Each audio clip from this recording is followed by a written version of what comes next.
to all subscribers, all YouTubers, and other casters. This is Jacob Cast 2024. Welcome back to my YouTube channel. Welcome back to another live stream. I'm gonna do my Smackdown review. Smackdown just went off the air just now. The show ended pretty quickly. It felt was. The ending to this segment, this closing segment where the Bloodline beat up Roman Reigns, was. It felt like I thought that there might be more. I wasn't expecting another brawl. Maybe they would say things on the mic, but I guess no. We didn't hear from Roman since he came back. We don't know when Paul Heyman gonna come, when Jim Uso gonna get back. Where the roster into this? So many questions for how this ended tonight. SmackDown was a boring show. It was an afterthought. It felt like there was no effort in the show. The only thing that mattered was this ending. The only thing the fans are talking about, actually the only thing the fans care about, is Roman Reigns and Solo Sikoa. That's it. That's literally all they care about. That's all they paid their tickets for. There was nothing else on this show that was interesting. Now, I'm going to make this video like an hour and 30 minutes, maybe shorter, since this show wasn't all that special, but we will talk about what happened on SmackDown. We'll talk about the news and rumors. We'll talk about maybe what happened on AEW Dynamite. But anyway, my channel is sponsored by JD from New York, Fightful Pro Wrestling, Solomon the Sound Off, Just Alex, The Post Wrestling, Wrestling Inc., The Joe Corner Show. Those are all the podcasters that I know and watch. I got more than ways to hit that like button and leave a comment. Hope you all enjoy my video. Now, I actually wanted to skip some of this for a minute.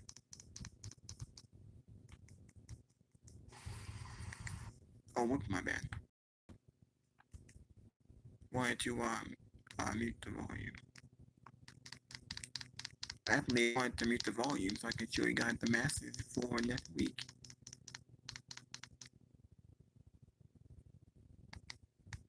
Now, we did get the Street Profits defeated DIY, so they'll take on the Bloodline next week for the tag team titles. Tama Tonga and Jacob Fatu. Jacob Fatu was on the show tonight, even though I didn't think he would be. But he was on the show tonight. He came out in a boot. He's still injured. I don't know how that's gonna work. Him being injured, they could lose the tag team titles. We'll have to wait and see. But anyway, here are the matches for next week on SmackDown. We got Naomi, Bianca Belair, and Jade Cargill versus Alba Fire and Isla Dawn and Pierre Davenport. 6-woman tag team next Friday. So obviously these girls will continue their feud. That should be an okay match. Alright. We also have LA Knight defending the United States Championship against Santos Escobar next Friday. I thought they might save it for the pay-per-view, but it's coming next week on SmackDown. It's a nice filler feud for LA Knight. Or it's not big enough for the pay-per-view.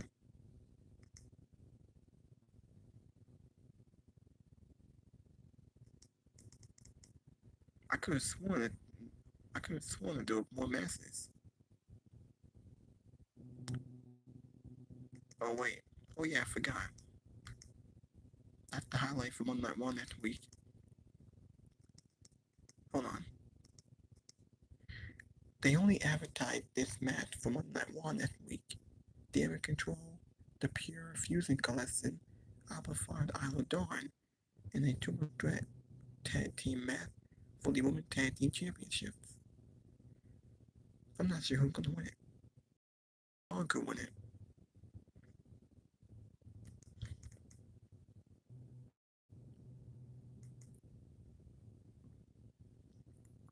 Well,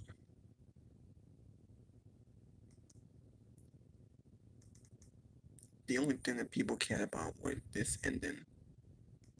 We did see Tama Tonga with Solo Sikoa. We don't know what Tonga Loa is. Is he injured or is he maybe sold the injury. I don't know. But we didn't see him tonight. I didn't think that we would see Jacob Fox too. I thought they would save his return for that face-to-face with Roman Reigns. But then we got it tonight, which I was very surprised and very shocked about. So that was very surprising.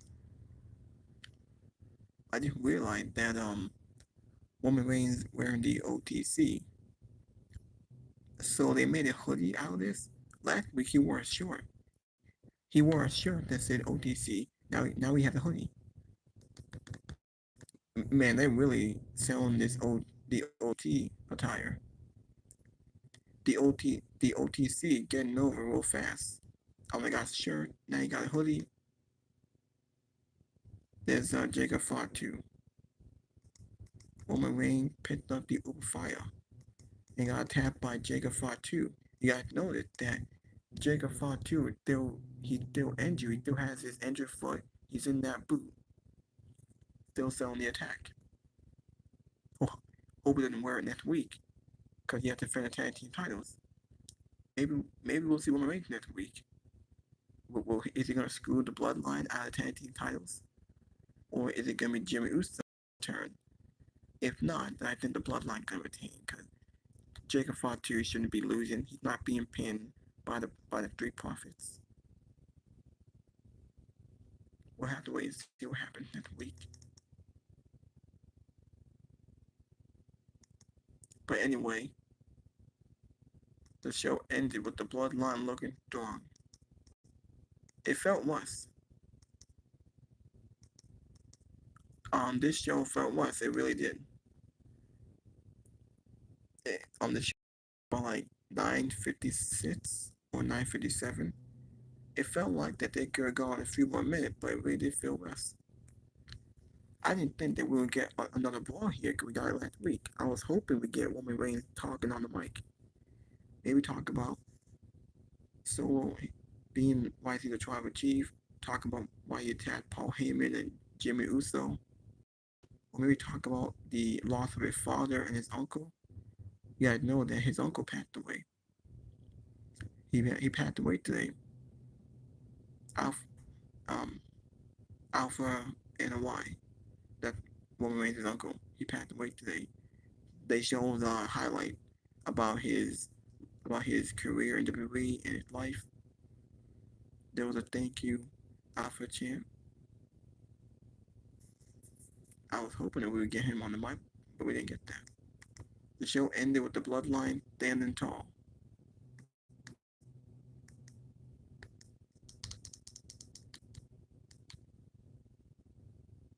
Alright.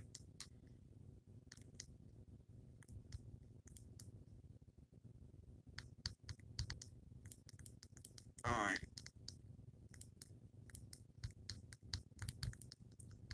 Now let me just get back into this.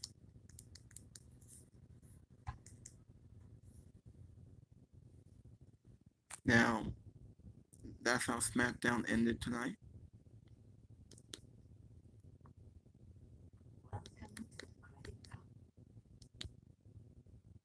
But I just feel like I want to see something different out of these guys. It was a very good match, though. Competitive, much like. Okay.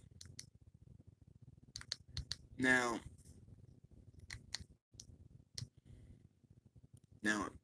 Roman Reigns appeared live. Gonna take a while for Solomoctor and JD to talk about this. He's not done with the bloodline.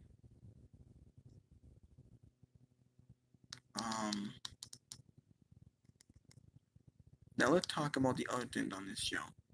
We did get AEW, the Young Bucks, at the defending titles. The news and rumors. I think I already talked about that. Yeah, I think I did. AEW media rights and Safu in the hot seat.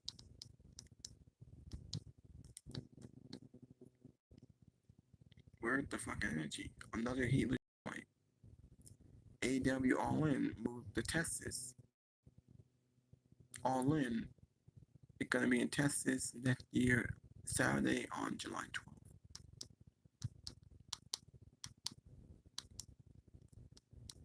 Okay, now here's SmackDown.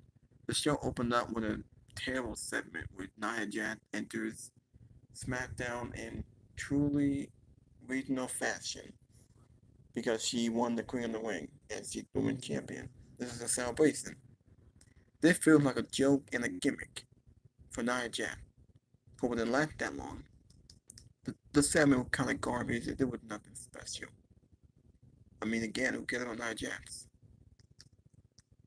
Um, we Pretty Deadly was out there celebrating, and they were singing something, a song for Nia to celebrate her championship victory. And Mia Yim, Metian ruined Nia's celebration with Kendall did. She attacked her with Kendall did, and she beat up Pretty Deadly with them. So this is gonna be a filler feud for Nia Jax, the title one. Mia Yim, because she beat Bailey. Bailey gonna take some time off. She wasn't on the show this week. She wasn't on the show tonight, so I guess her and Mia Yim gonna feud. At least until we get Charlotte Flair, because you know she's gonna come back and she might win the title.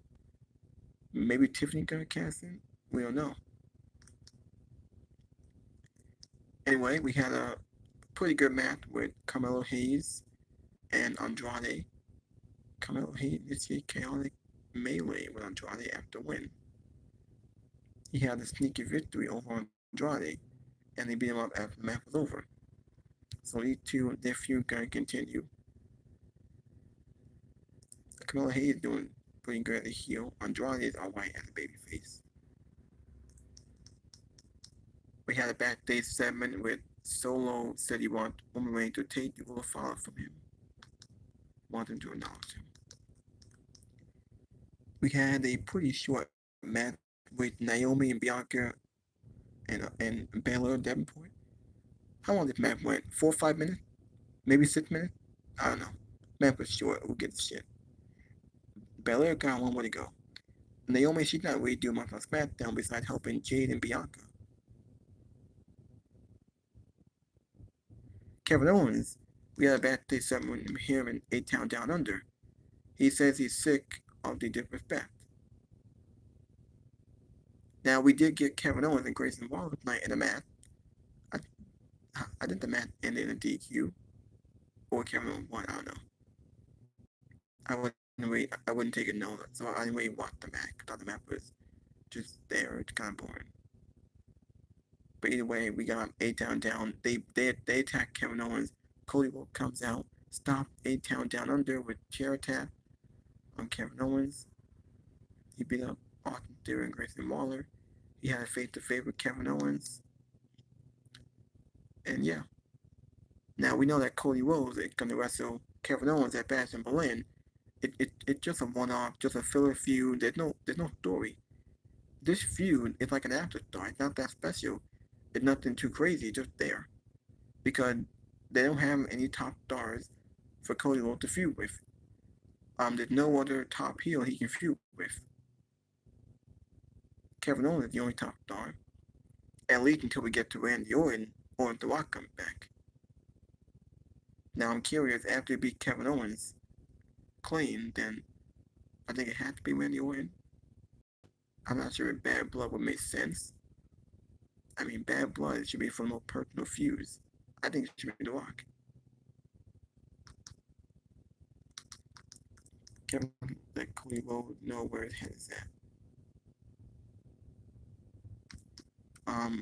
We had a segment here with LA Knight and Santos Escobar.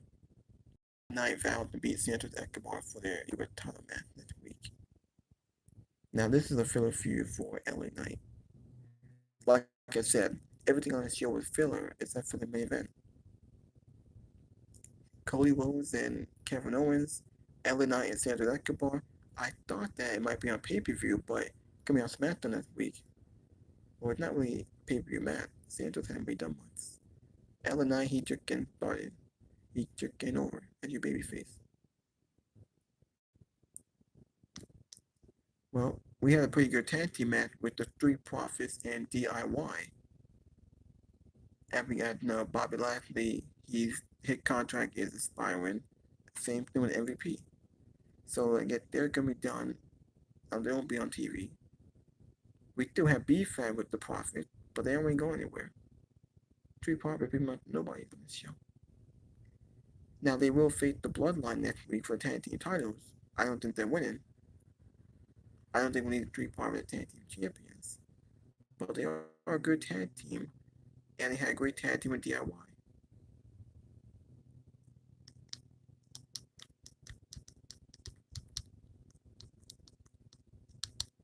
All right.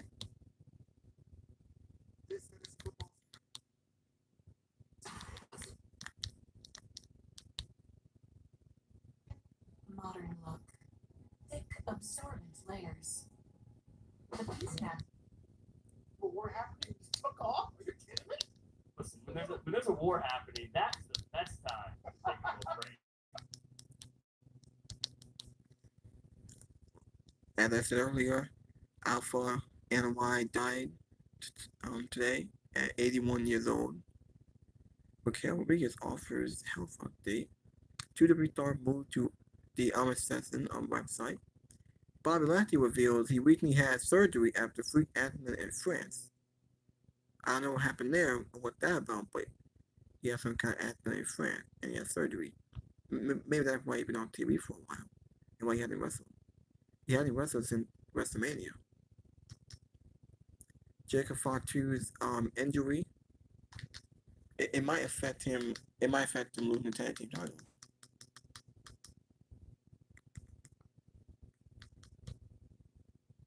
Massive feat or anything like that. And as I noted later in that show, maybe things have changed since then. But, people always just love to make it seem, especially in AEW, I've realized, they make it seem like, oh, the inmates are running the asylum and blah, blah, blah. Yeah. And I get it. There are plenty of times when you can point your finger at that and all that, but that was like people acted like I just marked it out. Like, well, there's another one for Britt. That is not what happened. Hey, you had heard this over a year ago as well. I was going to say, I heard once, if not years ago at this point, and let me tell you, I ain't in scoops, and I certainly don't seek out misinformation, and I heard it from multiple people. This was not a well-kept secret. I would say probably would have been more public earlier if there hadn't been so much else going on in this landscape. Well, not only that, Hater was gone for years. And I had heard about it maybe a month before, like maybe a month before or so. But like to say that shit sailed in the first place because it's been a year and a half, and I just haven't heard that that's a plan. I don't know what the plans are for Jamie Hater right now. But the latest I had heard was, well, it's not to be involved with that. Now that could change. Maybe this would facilitate a change. And Hold on. Hold on. He's taking a number two. Yeah, he just keeps some shit and keeps it out. Now we- He's back in. Now, before I can get back to my SmackDown review, I do want to watch the video for a minute. Joe DJ5. Make sure you guys hit that like button, leave a comment, please subscribe to my channel, enjoy my video the first few minutes. I'll be right back to get back into SmackDown. But let me show y'all something for a minute.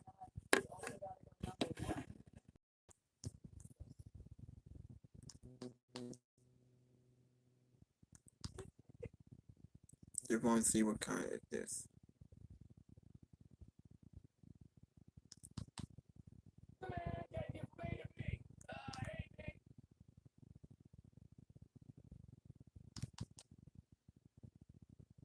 His reality show from the internet. He wants to share the mix with you. It's doing side missions.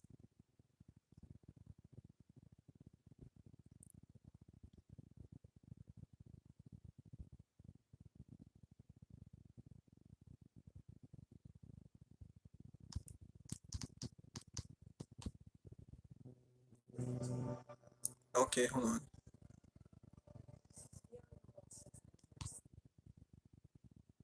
Into my brain and how it works and how it's like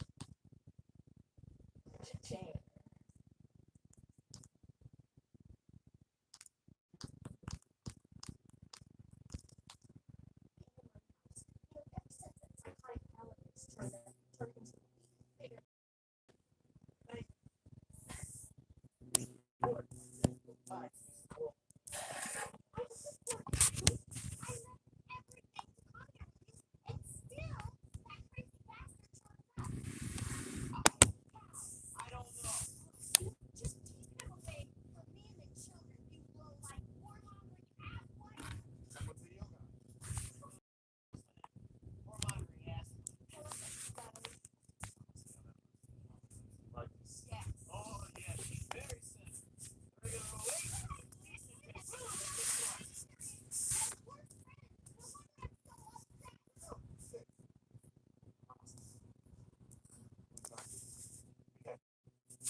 I don't want to show the video here. The yogurt for Sharon.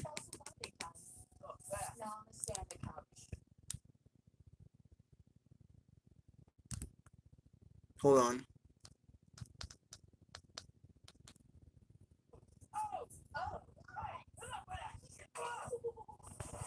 Uh,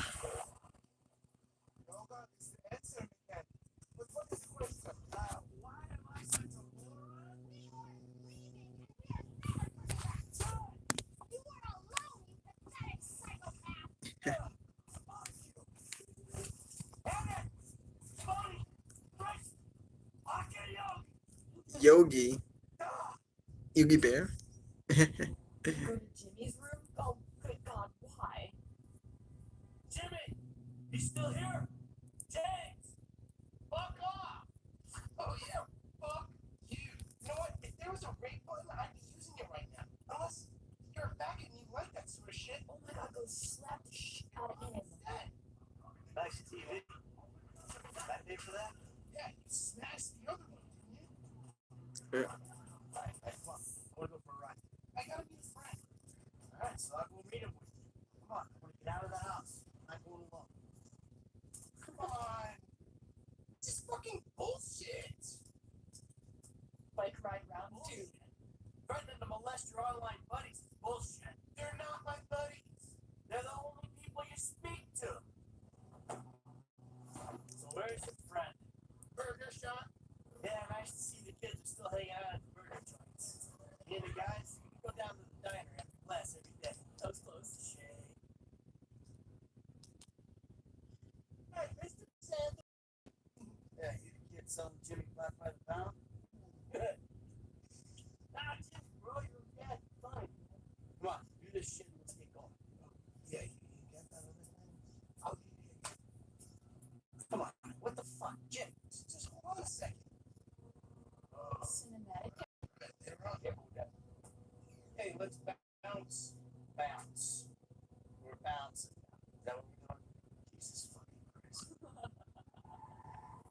Oh, we're bouncing now. Alrighty then. That's Now, what Hold the on. kids say. Can we just get back to the house, please? That's it? Can y'all hear it? Want a drink? I'm driving. Because normally you're such a between the white lines, meant to the pedestrian kind Yeah. of guy. Fine. Alright, hold on for a minute. Hold on a minute. Now, before I get back to my Smackdown review, I'm gonna watch this video on Grand Theft Auto 5.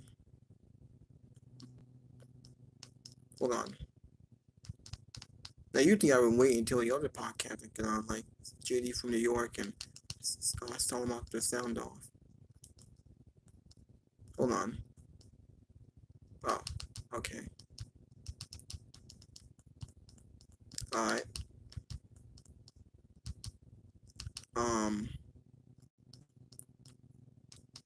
Hold on. I'll get back to that. Hold on. Okay, your turn. Maybe when we get home. Ah. I don't even know what happened there.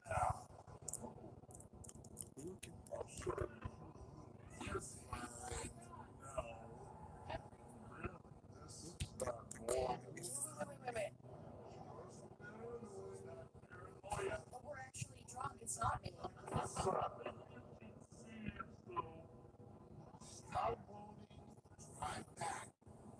did that weirdo give us? Look at this. The car is flaming. It's harmless. That's what it is to protect you. That's the punishment. You have to hard take shit from yourself. Also, I took money from your bank account and I'm moving out. What? You're too crazy, Derek. Poor Michael, I kind of feel bad. Feels like his life is falling apart.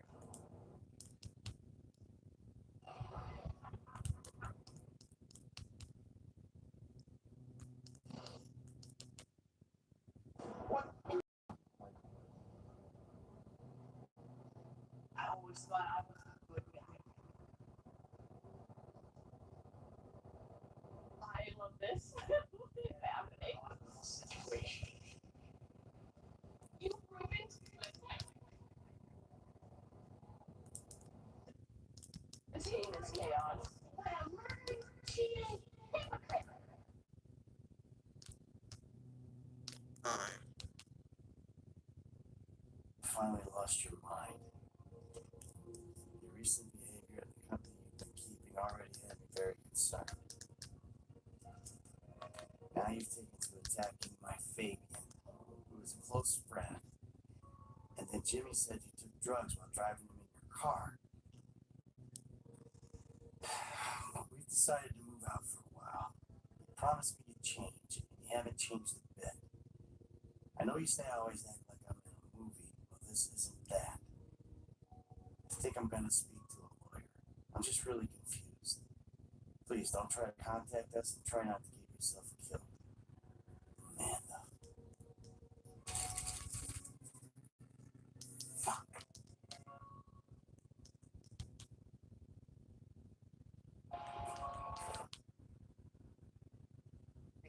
Wow, this video feels like it was. Alright. Now I can go back to my review. Bad Bloodline destroyed Roman Reigns. This is. We both assume put your L's up for the final boss. Rock is behind all this with Solo. Yeah, I feel like that's when is he coming back? Is it gonna be the Rumble? Is it gonna be the Saudi show early November? Is it gonna be Survivor Series? At some point he's gotta come back and start the ball rolling on the next phase of the story heading into WrestleMania. Survivor Series to me makes some modicum of sense. Did he debut in Survivor Series? Yeah, I believe he did 96. 96, alright. So, 95. It wasn't 94. But, in any event, I feel like you need, I think you do it this way. I don't know, like Bad Blood, you could make it kind of bloodline theme to a degree because of the name of the pay-per-view. You could do something like that where you do have Roman versus Jacob, could be Roman versus Solo, could be Roman versus Tongaloa for all I know. I don't know if he's gonna go through each member first. Yeah, if he does, he's not having a singles match with Tongaloa on paper. You don't want to see this on paper? I believe I have but a small fraction of the wrestling audience who would actually really enjoy seeing that. Doing Tongaloa with a main event live event. That'd be it.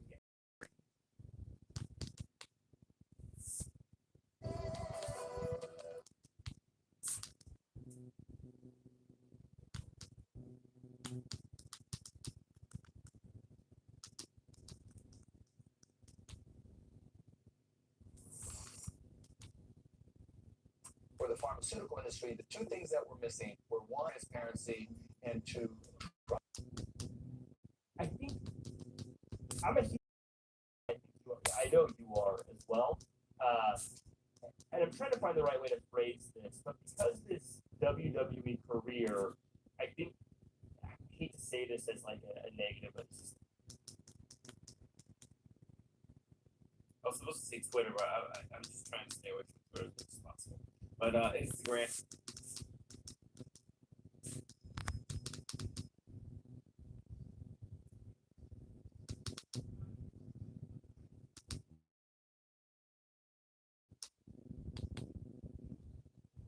to win that championship because he does it for his family, and it means more money in the bank, and he is about to return back to that. The reason why he didn't want the title match to begin is that if he goes down this path again, there is no coming back from it.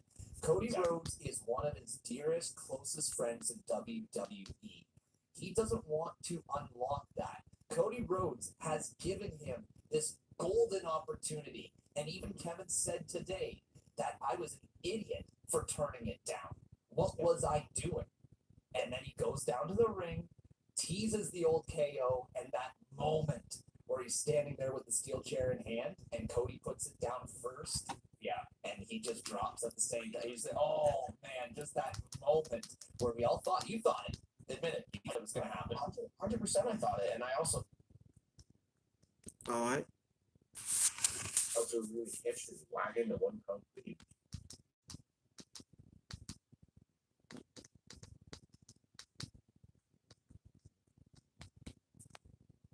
There's no a replica Lula Fala or a replica. You get the Brahma Bull Championship, but that's not the same thing. No, it's not. It's different. It's different. It's much different. There's one other thing that popped up during the show last week. We were pretty critical of how they kind of approached Kevin Owens with the Cody Rhodes thing. Yeah. And tonight we saw some hints that prize fighter Kevin Owens may be returning soon.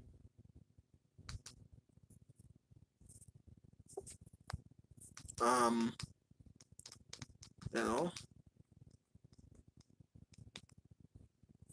Kevin Owens finally goes full prize fighter before him. Our tribute packages are incredible. It takes a lot of people back to specific moments in time. It had a lot of wrestlers talking about not only legacies, but I love what Batista was saying and stuff too, like how much the training school helped and how much just like the wild wrestling in general has been. We get to see it from so much of a referential standpoint in today's current wrestling, and we get to hear all about the Samoan dynasty, but to hear the offspring amount of value that they added to the wrestling industry, I thought was beautiful stuff that we got today. What did you think of the video packages? I feel like they would do such a great job with these. I'll be completely honest. It's I love it. Don't get me wrong. I think those packages always pull on the heartstrings. Yeah. But thing that I kind of gotta say gets me is the fact that it's just time sucks. Yeah. It's our biggest enemy. It's the biggest heel, and above all else, it proves that I am getting old, and I don't like seeing. I'm sexy as it is. Like I don't think I'm aging, but to see what was our for me growing up, our fandom, withering away a little bit by little bit. Now, mind you, he was 81 years old, beautiful life. But just I watch these guys. I watch them on Saturday night. I watch them on the beginning of the Monday Night Raw. Like it's crazy. It's just crazy. It kind of just it sucks. It's wild too because there's that layer of it, right? We're losing these legends, and then the next wave of it of John Cena's retiring, and Stone Cold says the young man's game, and all these things. I'm like, we've seen There it such is, yeah. great uses of legends lately in wrestling. I think better than maybe ever. Yeah. But it is wild to see how much of that is leaving in and out, and especially so. I mean, I got into this in the era that everyone thinks sucked, right? I started watching in 2009, so I don't have the same attachment, but it is wild to see how many people watched, exited, and then came back to wrestling. Like, I hear so much of that, and so they're having these feelings and attachments to wrestling in such a different way. Sid McCowell, sitting in the super chat, thank you so much. Sitting, just joining, overly influenced by Kate today with her post on Twitter. Yeah, I guess I gotta post some more beach pictures. My goodness, but show a lot of to catch up. As for SmackDown, I thought the pacing really ruined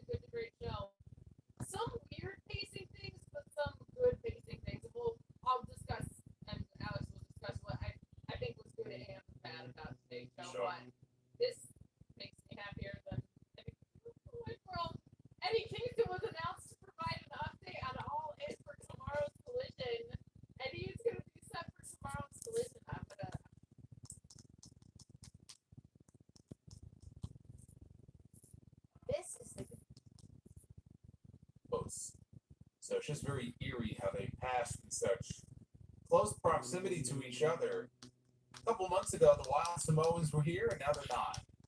But Roman posted a very nice statement on his Twitter earlier today. He was scheduled for SmackDown tonight, and there he was. In the closing segment, to confront Solo Sikoa. It's all about the Ula father. Everything is based around this. He who wears the Ula is the tribal chief. So we had a confrontation. We had a fight between Roman, the OTC as he calls himself, and the would-be tribal chief Solo Sikoa. Came to the ring with only one member of his bloodline. It was just Solo Sikoa and Tama Tonga, but it did not last very long because we had the return tonight for the first of Jacob Fatu, walking boot and all. Jacob Fatu in a walking boot is still better than most. And how about this? Jacob Fatu in a walking boot got to beat Roman's ass. Not bad for a first-time confrontation between those two. And it was Roman Reigns tonight, unlike last week, where Roman got to stand tall. It was Roman Reigns lying at the feet of Solo Sikoa and the Bloodline, all but Tongaloa. Poor Tongaloa, he was not there tonight. But Roman Reigns was at their feet. Went off the air tonight in a hot closing angle. We had a hot tag team championship #1 contenders match tonight as well. DIY and the Street Profits fighting for the right to challenge the Bloodline, some variation. I don't know who. It'll be some combination of Solo Sikoa, Jacob Fatu, Tama Tonga, Tongaloa. They will be defending the tag team titles next week. Tonight we found who it will be against. And Street Profits and DIY went out there. They had what, in my opinion, was the best television match of the week.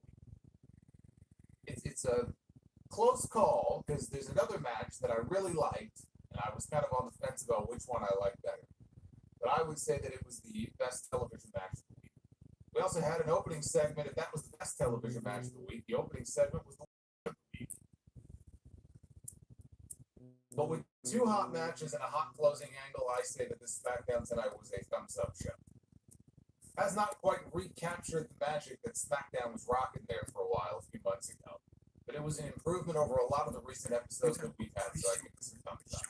This is your SmackDown review. We're going to go through the entire show. It is Friday night, August 16, 2024. I am Solomon. Thank you for hanging out with me on a Friday night and closing out your week. Subscribe if you are new here. Also, hit that like button. Hit that thumbs up. Super chats are open. You will see them popping up on your screen as you send them in, and I will be reading your messages. We'll hang out a little bit later on with the super chats. So I mentioned the awful opening segment. I guess, you know what, it's better, it's like ripping the Band-Aid off, right? You may as well just get it over with. So let's talk about this opening segment here because it was Tiffany Stratton in the ring to host a championship celebration for the new WWE Women's Champion, Nia Jax, to beat Bayley at SummerSlam to win the title. Nia was carried to the ring on a throne with her crown upon her head, her being the queen of the ring and all. She got carried to the ring. In the ring, we had Pretty Deadly was in there, by the way. They were in there with Tiffany. The ring had balloons, it had unicorns, not real unicorn balloons in each of the corners, because unicorns are not real. They had balloons everywhere. Nia was not thrilled. It was very pink, and she was not thrilled about the pink decor. She said she's more of a destruction type of person. She's not really all about the pink. So she said everybody should bow down to her, and that includes Tiffany. And Tiffany didn't want to bow down to her, clearly, because she kept stalling. And instead of her bowing down, she said, well, actually,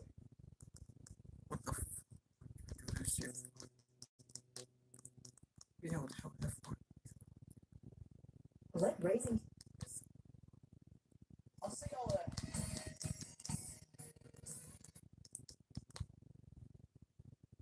and so tonight we got our first taste of Pretty Deadly the musical. They sang a little number here. This was awful. This was awful. Which I suppose was the point. But even still, even if it was intended to be that way, that doesn't mean that I need to enjoy this segment with thankfully, Michin ran in with a kendo stick and beat the hell out of everybody, including Naya. Michin got a nice reaction for the sneak attack. See, there's a reason why this woman has been featured on television the last several weeks. We've seen more of her on SmackDown than we have her entire run on the main roster so far.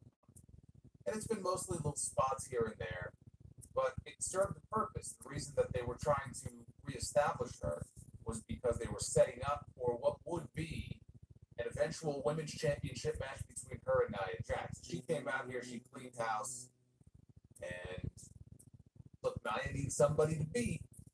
She needs that first challenger, and Michin fits the bill. This was pretty deadly in the ring. This was a pretty bad segment.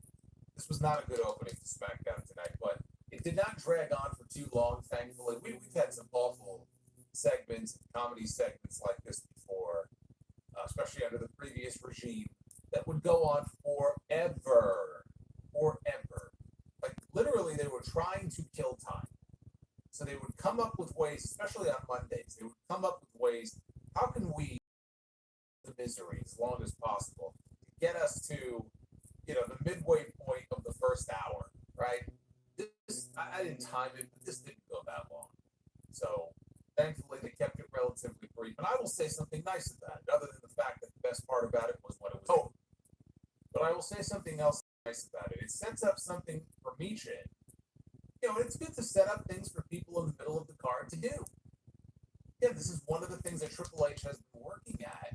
You see it on Monday nights, and it's clicking. For the most part, it's really firing on all cylinders on Monday nights, trying to find a role for everybody on the show. It's a hard thing to do, harder on a 2-hour show than it would be on a show. But he has made the attempt, and it may not always work, but he has made the attempt to try to find things for everybody.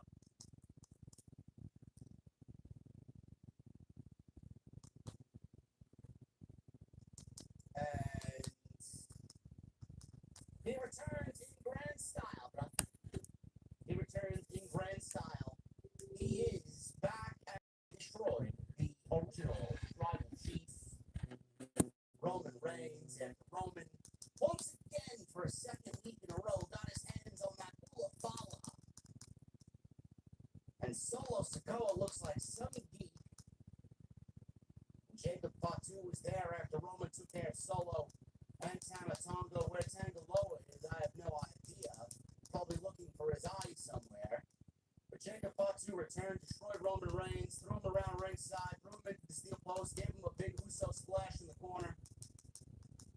And then they triple powerbombed him through the announce table, which will now seemingly write him off of WWE television, at least through Bash in Berlin. I don't think Roman Reigns is scheduled for another SmackDown until September, which we are getting very close to the debut of Friday Night SmackDown on the USA Network. So it makes me wonder if WWE wrote Roman Reigns off, at least for the time being. They wrote Roman Reigns off of television for the time being. Jacob Fatu will be back as regularly scheduled. He will be on SmackDown next week because he and Tamatonga are going to be defending the Tag Team Championships against the Street Profits, who beat DIY to become the #1 contenders for the Tag Team Championships tonight. So Roman's not going to be on next week's show. Roman's not going to be on the Germany shows going into Fashion Berlin. And I don't think he's going to be showing up until after Fashion Berlin, around that debut episode back on the USA Network when SmackDown moves from Fox to USA. It makes me wonder if they're going to set up one of two matches. One, either Roman Reigns and Jacob Fatu, which I think would be way too early. I think that's way too soon to be doing that match. Or we do Roman versus Solo on that debut episode of SmackDown on the USA Network, which is a little bit more digestible. Honestly, I don't feel any sort of way with Roman Reigns back, looking at Solo as his top priority. I don't look at it as a main event match. Honestly, it's definitely comes off to me like a SmackDown main event more than a PLE main event. The PLE main event that I do believe is one of the bigger matches that WWE can do in the entire company is Roman Reigns versus Jacob Fatu.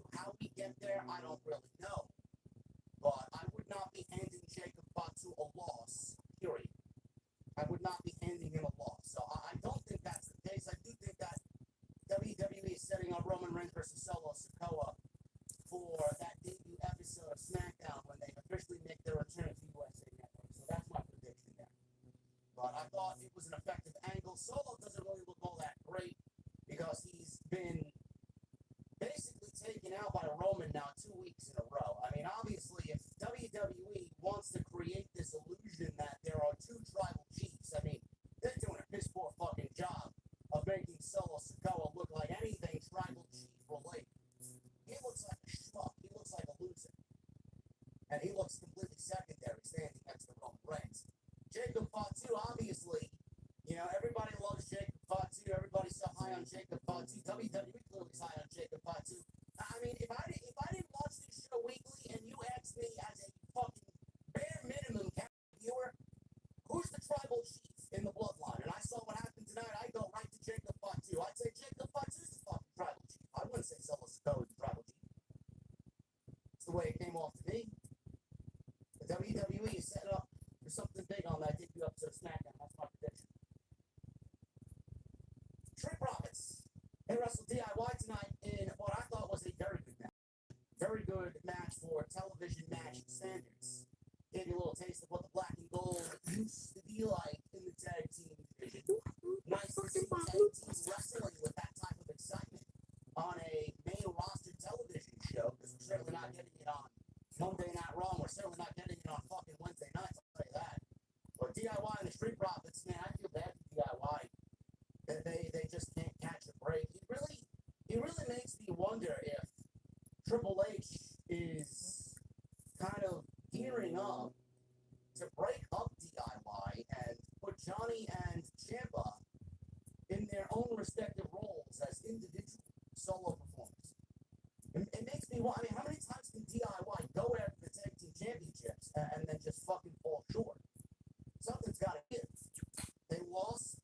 First of all, they beat Austin Theory and Grayson Waller. They didn't really do anything with those tag team championships coming out of that. They immediately dropped them to the bloodline, so they were as transitional champions could be. And then they get into this number one contenders tournament, this mini tournament that they have going on. They end up in the finals with the Street Profits, and then they end up losing. I mean, how many times can we sit here and say, hey, man, DIY go for the tag team titles? Honestly, I think at this point, I'm ready to see Johnny breakout babyface run, and I'm ready to see heel Ciampa, because you guys, if you don't know a thing about NXT Black and Gold, Ciampa as a heel was the best heel in the entire industry. The work that he did on NXT Black and Gold, it was the role that he was born for. It was a role that nobody at the time was playing. Nobody. He was at the top of his game. He was at the top of the wrestling world. He was fucking Okay, figure it down. Boy, shut your mouth. Get back down now. No, I'm ready to that's see your it. boy. If they're Yes. ready to do it, I'm ready to see it. I just feel bad for them, man. Every single time they go for the tag team championships, it's a loss. We'll see what happens there. Andrade and Carmelo Hayes. Another match. This is another match in a string of matches. Andrade's won the first two, and Carmelo finally got a victory over Andrade. And again, I don't know where it goes, but by what we saw at the end of the match, it certainly looks like we're going to get another match, and this feud is certainly not over. Carmelo is going to be a future piece to the WWE as far as building blocks are concerned. We have Braun Breaker on Monday, Carmelo Hayes on Friday. They were the two standouts. They were number 1 and number 1A, or 1A and 1B on NXT. They built all of 2.0 around them. And now Braun Breaker is obviously the Intercontinental Champion. Carmelo Hayes is trying to fight his way into what I think is United States Championship title contention. He beat Andrade. Andrade has never looked better. Honestly, I can't remember Andrade looking this good since his first run in NXT, in WWE, in NXT, as NXT champion.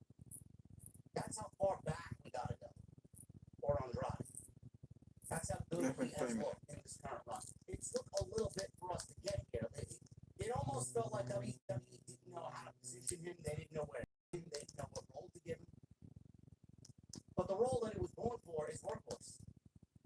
mean, the dude is getting over by his work rate, which is not really a criteria that WWE is known for doing. Triple H is more so known for doing that than Vince McMahon was. But it's definitely a Wednesday night thing. It's not usually a Monday or Friday night thing. A lot of the people in WWE usually get over by what they do as far as telling a story or an angle. But Andrade has not been given anything.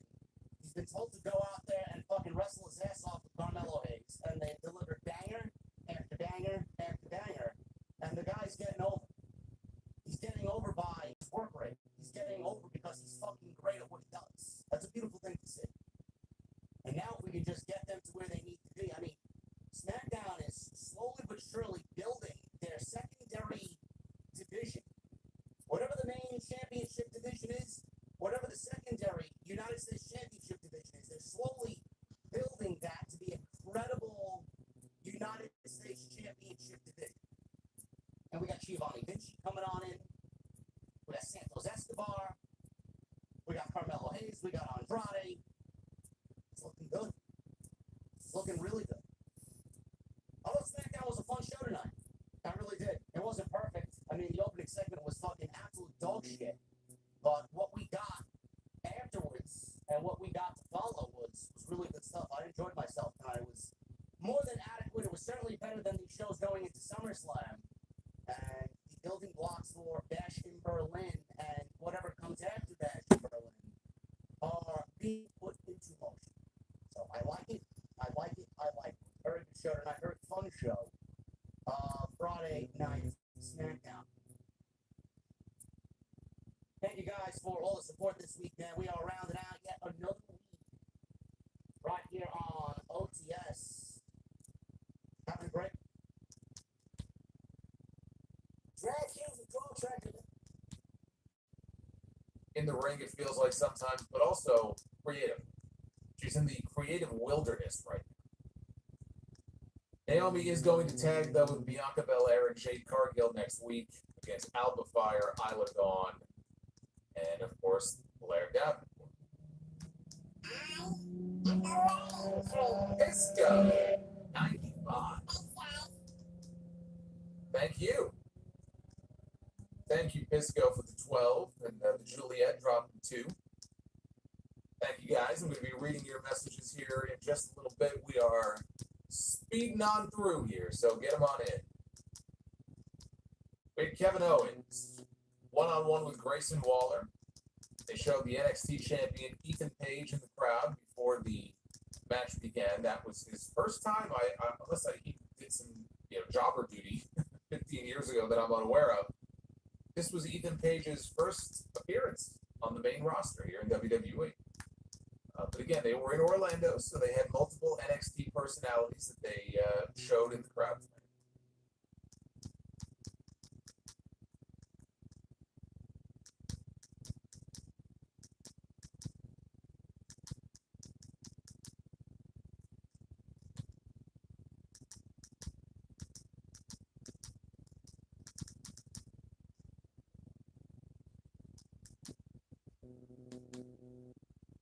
Waller went for his rolling stunner. We see him do this. He goes to the floor. He does that roll into the ring, usually into a stunner, but instead we did get a stunner, but it wasn't from him. It was from Kevin Owens, who stunned him. Did not go for the pin, though. Instead, Owens got up, and he fired up the crowd, and then he finished him off with a pop-up powerbomb. After the match, Owens was not done. He threatened to deliver an apron powerbomb. We've seen him do that before. To Waller. Theory saved him. Theory went and grabbed 2 chairs from ringside. When Cody Rhodes' music hit and the WWE champion sprinted down to the ring, Rhodes and Owens each grabbed a chair. They hammered Theory and Waller with them. And there was a very, if you paid attention here, there was a very telling camera shot. Cody Rhodes was standing with his back turned to Kevin Owens. He was facing Austin Theory and Grayson Waller on the aisleway. And in the background, you could see him maybe, 15 feet away. In the background, Kevin Owens is standing there. He's got the chair in his hand. And just a look that he gave Cody from behind. Like he was looking.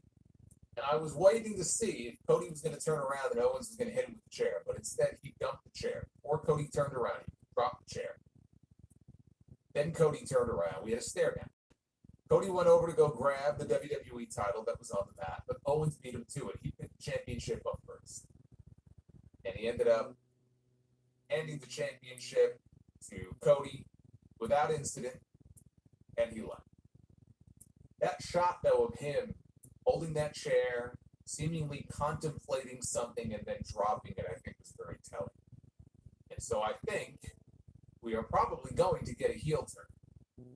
Wasn't sure if we were going to get a full-blown heel turn or not. You know, Randy Orton, of course, his story has yet to play out. We know that's coming. But if it goes down, it could be a situation where Owens has a chair in his hand and he finally uses it on Cody Rhodes. Because they did this also last time, if you remember. They both had chairs. So that's the second time now that these two have ended up with chairs in their hands. I think if there's a third time, that third time, Owens is going to use it on Cody. And that would make things a little more interesting if we got that sort of sadistic, vicious, do whatever it takes version of Kevin Owens again. Because we know he can be a great heel.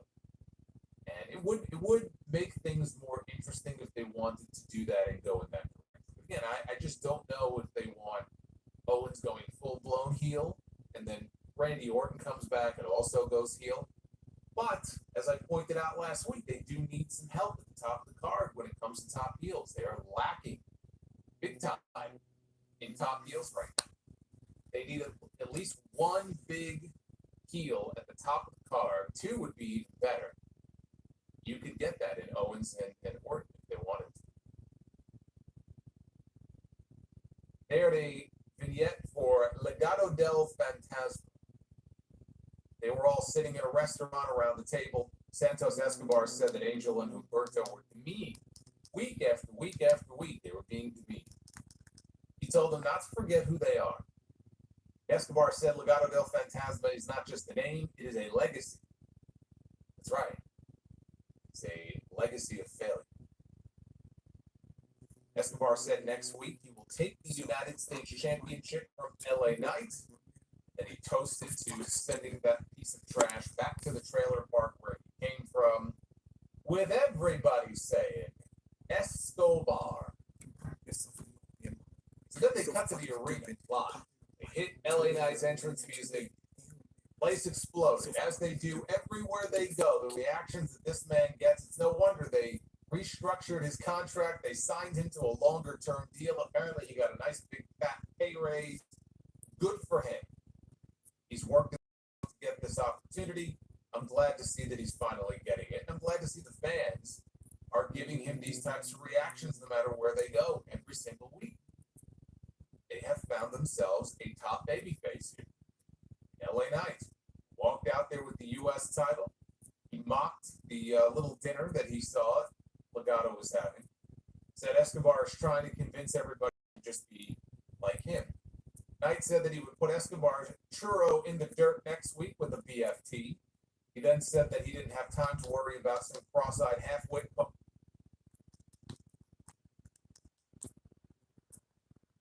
This is the Google Pixel 9.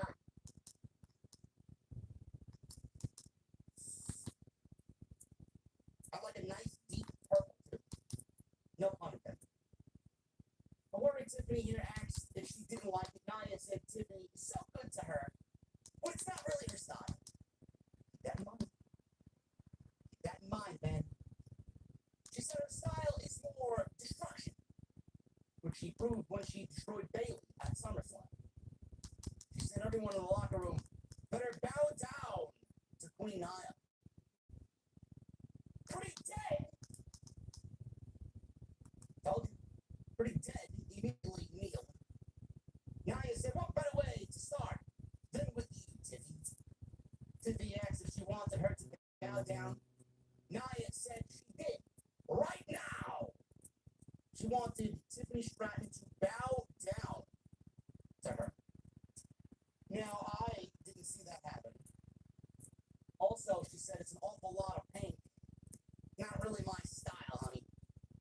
So she's already kind of being very appreciative to Tiffany Stratton. So Tiffany said Pretty Dead are going to sing her a song and then bow down to her. Pretty Dead chanted "Ode to the Queen." They danced about, and then they sang a song with this terrible music playing in the background. Meechin all of a sudden saved us from this deplorable, fucking, ear-bleeding, nauseating segment. She attacked Tiffany and Pretty Dead and Nia Jax with a kendo stick from behind. She cleared the ring, thank Christ. And me and Yim had the same thought as us. This shit sucks. Let me save these poor people in Orlando that sat here, 15,000 people in Orlando for SmackDown. Had to be subject to this garbage. Now, yeah, listen, I get it. It was supposed to be this bad. I understand. It was supposed to be as bad as it came off, so that when me and Yim saved the day, everything would be, oh my God, me and Yim, thanks for saving us, honey. You're great. Thanks for the kendo stick to Pretty Dead and Nia Jax and Tiffany Stratton. It's fantastic. But I would not be me, and I would not be fair in my criticism if I didn't say this shit fucking sucked. This is garbage. Did Bruce Prichard get the pen for 15 minutes today? I mean, this shit was fucking deplorable as anything I've seen all year. Sports entertainment at its worst is this segment. Now, on to more important matters. Now, the crowd was not into it. Don't give me this bullshit. The crowd was not into it. The crowd fucking sat there like, what the fuck is this shit? Now, on to more important matters. Tiffany Stratton was beat by Nia Jax. Oh, I'm sorry, honey. You didn't have to. Pink is not my style. I'm more destruction. Then she says, bow down to me. So Nia is getting this queen complex legitimately. She's obviously the women's champion.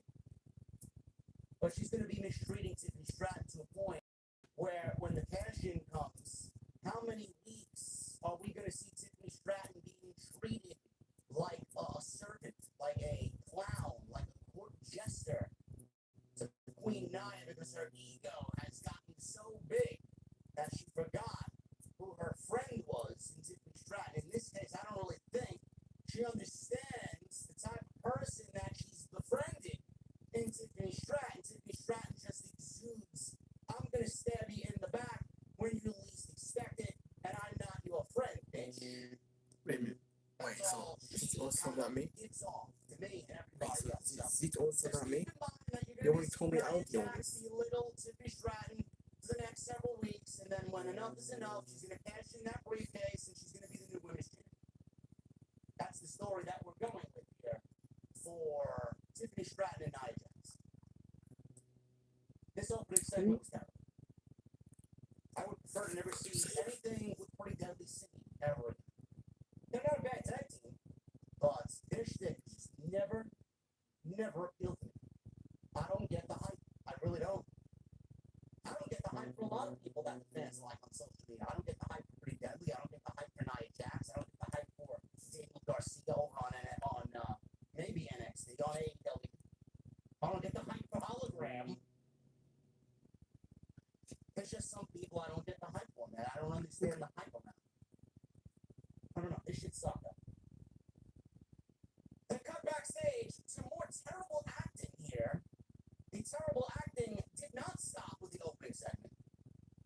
Naomi, Jade, Cargill, and Bianca Belair were Wait, you killed Professor Reynolds? Y'all, and y'all gonna kill Everett? Wait, you killed Professor Reynolds? And y'all gonna kill Everett? My teammate? What the fuck for? You know what? I don't even want to know. very, very sure, I believe is what she said. I couldn't hear. Yeah. Carmelo Hayes joined them and talked about his after party. He walked right behind all three ladies. They're all attractive ladies, right? He's walking about. He's in the background. He kind of just makes a circle around. He's standing next to Naomi. He's looking at all three. after party. There'll be bottle after bottle after bottle at the after party. I mean, they all live in Orlando, so I would not be surprised. Jay says, what after party, man? You gotta beat Andrade first. Aren't you 0-2 against Andrade? They walk away. And then Carmelo puts his glasses on and he says, shit, they're watching my matches. At least they're watching my matches. I laughed at that part. Yeah, point. Jake knows he's 0-2. Yeah, you're watching my matches, honey. I got you. I'll see you at the end. Hey, at the end.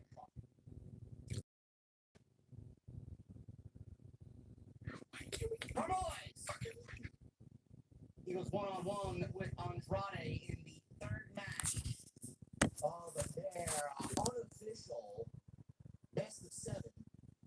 I'm calling it maybe a best of 5. We don't really know. Best of 5, best of 7, whatever the case may be.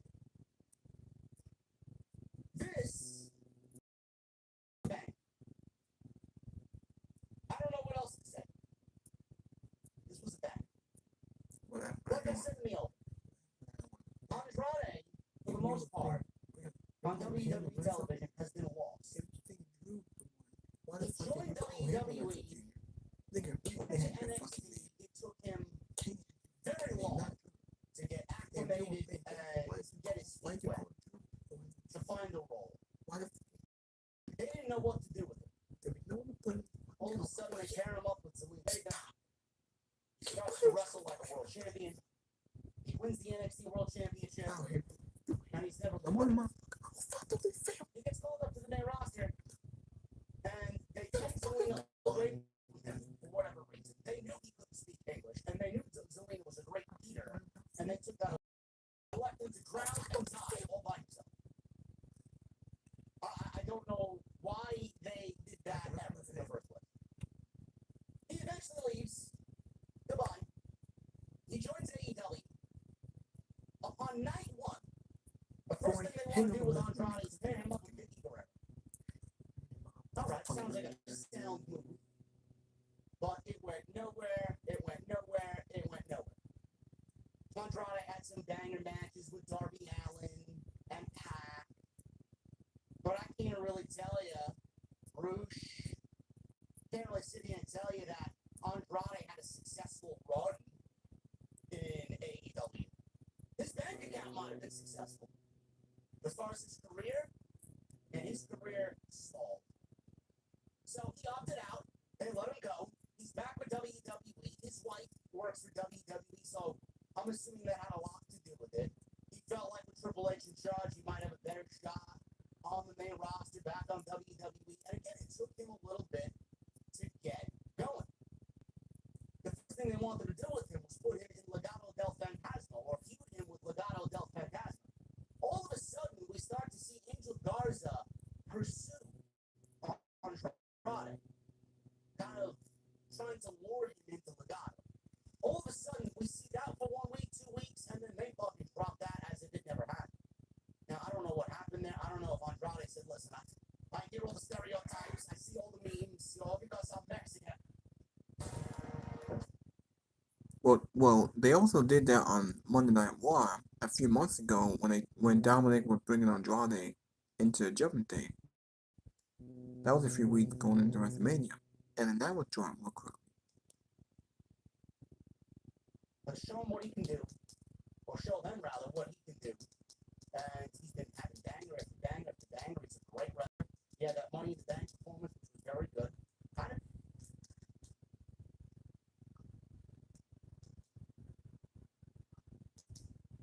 But Jacob fought too. It's the same. We have not seen Jacob since SummerSlam.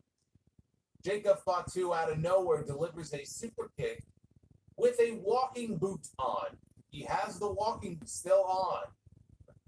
He kicked this man in the face with it. That I can honestly sit here and tell you. That's the first time I've ever seen somebody deliver a super kick with a walking boot on. He kicks Roman in the face, picks him up, posted him shoulder first. With Roman down in the corner, Fatu then delivered a running hip attack. He sends Roman outside the ring, all three members of the bloodline. They hoist him up and they deliver the triple power bomb to Roman through the announce desk. So we've seen multiple people now laid out by the triple power bomb, including Paul Heyman. We've seen it to Randy Orton. We've seen it to everybody. Randy Orton, I mentioned, Kevin Owens. So now Roman Reigns falls victim to the triple power bomb. But they were not done yet. They put Roman back in the ring. Tama Tonga placed the Ulafala back around Solo's neck. And they threw up the ones, standing over Roman Reigns' body at their feet. That is how SmackDown went off the air. Roman Reigns on the receiving end of a beatdown of a triple team attack. Now, how many times over the last 4 years have we seen Roman Reigns in the position where other people are being beat down by the bloodline, being outnumbered, being outmanned? Here, the shoe is on the other foot. And Roman is the one who has nobody. He has no wise man. He has no Jimmy. He has no Jay. He has no honorary Uso. He's all by himself. And Roman Reigns is laid out. It looks like he's going to need some help after all. Didn't look like it last week. He was doing okay on his own. But there was no Jacob Fatu last week. There was Tonga Loa, but I mean, fuck out of here. Are you kidding me? Please. Please. So Roman Reigns is going to need some help. And therein lies the opening for a Jimmy Uso return. And then, of course, eventually Jey Uso and possibly even Sami Zayn, who is going to be teaming with Jey on Raw this Monday to go for the tag team titles against the Judgment Day. Jey and Sami are still like this. So when we get to that point that Jey Uso is going to join in this battle between the bloodline of old and the bloodline of new, it is entirely possible that Jey Uso will call upon his good friend, the honorary Uso, to step in and try to even the odds here against the bloodline. That story has yet to play itself out. Now, Roman Reigns is advertised for the first episode of SmackDown when they return to USA Network on September 13th. So we're about a month out. Not a week too soon to get off of Fox and get back to USA. I am counting down the days. He is not advertised for any other shows right now between now and then. He was advertised for last week's show. He was advertised for tonight. He's not advertised, I don't believe, for Bash in Berlin. Doesn't mean that they can't throw a match on there with him, but right now it doesn't look like he's going to be on that show either. If I had to venture a guess, we may not see Roman back on TV again for another month until that first SmackDown on USA. That's just my feel from the angle they did here at the end of this show. Randy Orton, for example, he took that triple power bomb. He was gone for a few weeks. Usually people aren't right back the following week, so I don't think we're going to see Roman for at least a few weeks. And what I'm thinking, I'm not thinking Berlin. What I'm thinking is I'm looking ahead to that first SmackDown. SmackDown is moving to USA, and WWE is going to want to make a really big deal about that. Not unlike what they did when SmackDown moved to Fox back in 2019. Do you remember what they did for that show? Do you remember the big attraction that they signed? Brock Lesnar had not wrestled a match in his entire second run since he came back to the company in 2012. And they announced that he would be challenging Kofi Kingston for the WWE Championship on that show. Now, granted, the match went 8 seconds. I know that's still a sore spot for some people. But still, they signed a Brock Lesnar match for that first SmackDown on Fox. WWE is going to want to have a big match on that show. Roman and Solo, I think, is a match that is going to be saved for PLE like Bad Blood. I don't see them doing that match on TV. Roman and Jacob Fatu is a match that really should be saved for a later date.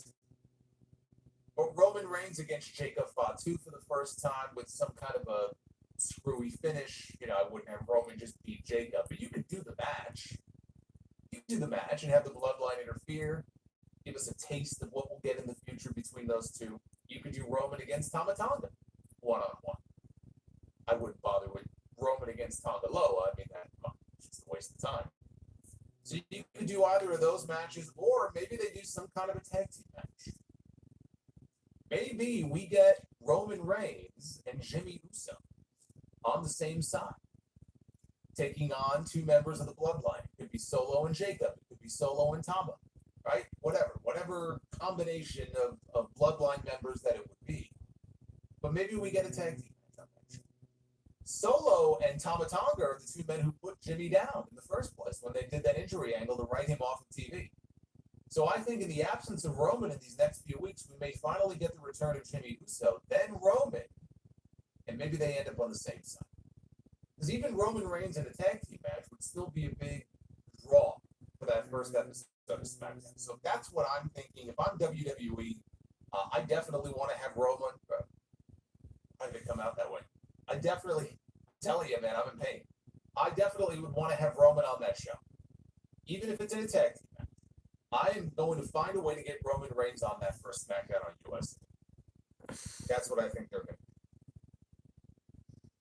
So that was SmackDown tonight. As I said at the beginning of all this, a thumbs up show. I enjoyed it. We had two really hot matches. We had a hot closing angle. The rest of it was like, The rest of it was there.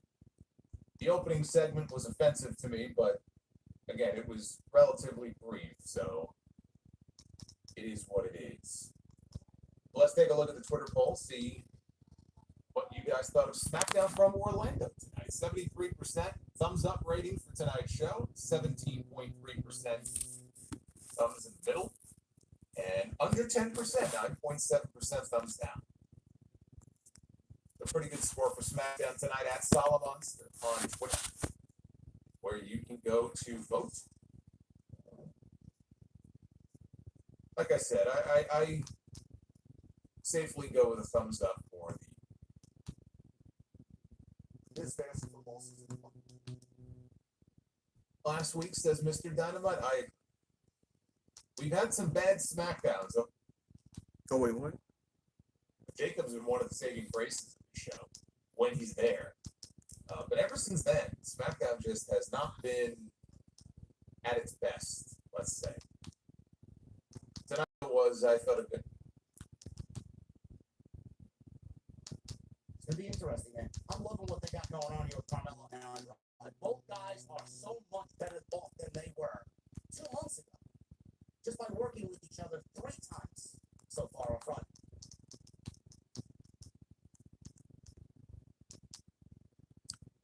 We got AEW Rampage that was on. It wasn't live, they were pre-taped. We had the AEW Women's Champion Tony Storm give Saraya a birthday gift. We got Nia Rose faces Erica Lee. I don't really watch AEW Rampage. It's like an hour. There's nothing special. Now it shows Roman Reigns leaves on his own after SmackDown goes off the air. Then we get the Bloodline assault Roman Reigns. So he can be off TV for a few weeks. He might not come back until September. That's when SmackDown will debut on USA Network. Hopefully he has a match or something on that show.